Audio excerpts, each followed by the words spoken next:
Assalamualaikum warahmatullahi wabarakatuh. Perkenalkan, nama saya Erika Nurhayati, NIM 151810012. Di sini saya akan menjelaskan tentang kompetensi guru. Kompetensi berasal dari kata kompetisi yang berarti kemampuan atau kecakapan. Menurut Kamus Besar Indonesia, kompetensi dapat diartikan kewenangan, kekuasaan untuk menentukan atau memutuskan suatu hal. Kompetensi merupakan suatu tugas yang memadai atas kepemilikan pengetahuan, keterampilan, dan kemampuan yang dituntut oleh jabatan seseorang. Kompetensi juga berarti sebagai pengetahuan, keterampilan, dan nilai-nilai dasar yang direfleksikan dalam kebiasaan berpikir dan bertindak. Pengertian kompetensi guru adalah seperangkat penguasaan kemampuan yang harus ada dalam diri guru agar dapat mewujudkan kinerjanya secara tepat dan efektif. Jenis-jenis kompetensi guru itu ada 4. Yang pertama yaitu kompetensi pedagogik. Secara etimologi, kata pedagogi berasal dari kata bahasa Yunani paidos dan agagos. Karena itu pedagogi berarti membimbing anak.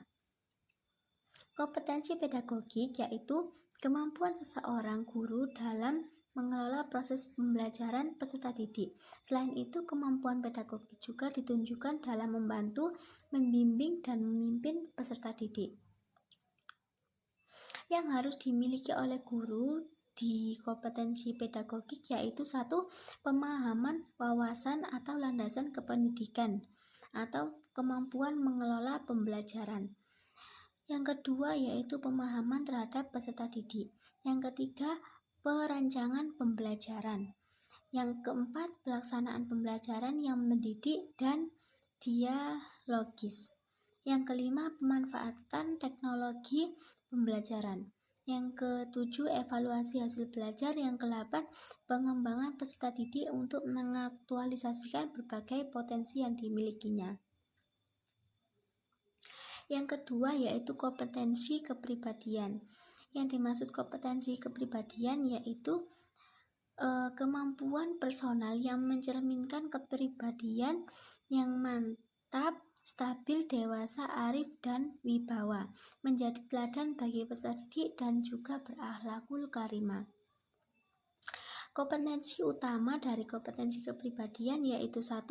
Bertindak sesuai dengan norma agama, hukum sosial, dan kebudayaan sosial. Yang kedua, menampilkan diri sebagai pribadi yang jujur, berakhlak mulia, dan teladan bagi peserta didik dan masyarakat.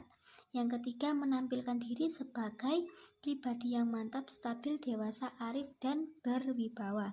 Yang keempat yaitu menunjukkan etos kerja, tanggung jawab yang tinggi, serta bangga menjadi guru dan juga rasa percaya diri.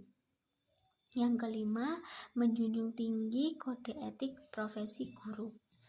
Yang ketiga yaitu kompetensi profesional. Kompetensi profesional yaitu kemampuan penguasaan materi pembelajaran secara luas dan mendalam yang memungkinkan membimbing peserta didik memenuhi standar kompetensi yang diterapkan dalam standar nasional pendidikan. Nah, adapun ruang lingkup kompetensi profesional yaitu 1. Mengerti dan dapat menerapkan landasan kependidikan baik filosofis, psikologis, sosiologis, dan juga sebagainya. Yang kedua, mengerti dan dapat menerapkan teori belajar sesuai taraf perkembangan peserta didik. Yang ketiga yaitu mampu menangani dan mengembangkan bidang studi yang menjadi tanggung jawabnya. Yang keempat, mengerti dan menerapkan metode pembelajaran yang bervariasi. Yang kelima, mampu mengembangkan dan menggunakan alat, media, dan sumber belajar yang relevan. Yang keenam, mampu mengorganisasikan dan melaksanakan evaluasi hasil belajar peserta didik. Yang ketujuh, mampu melaksanakan evaluasi hasil belajar peserta didik.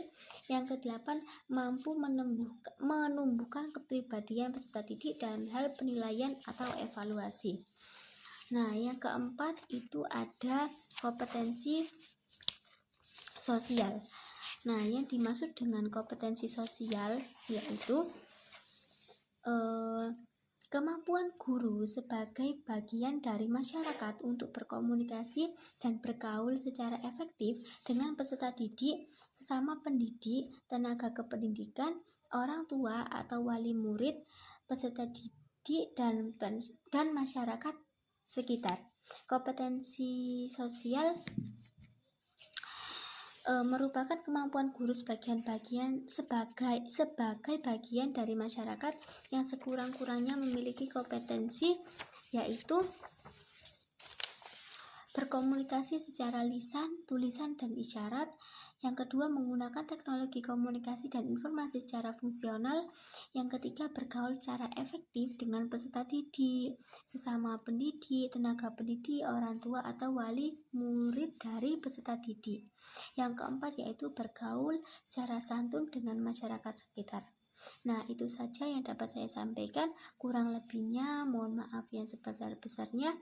Saya akhiri. Wassalamualaikum warahmatullahi wabarakatuh.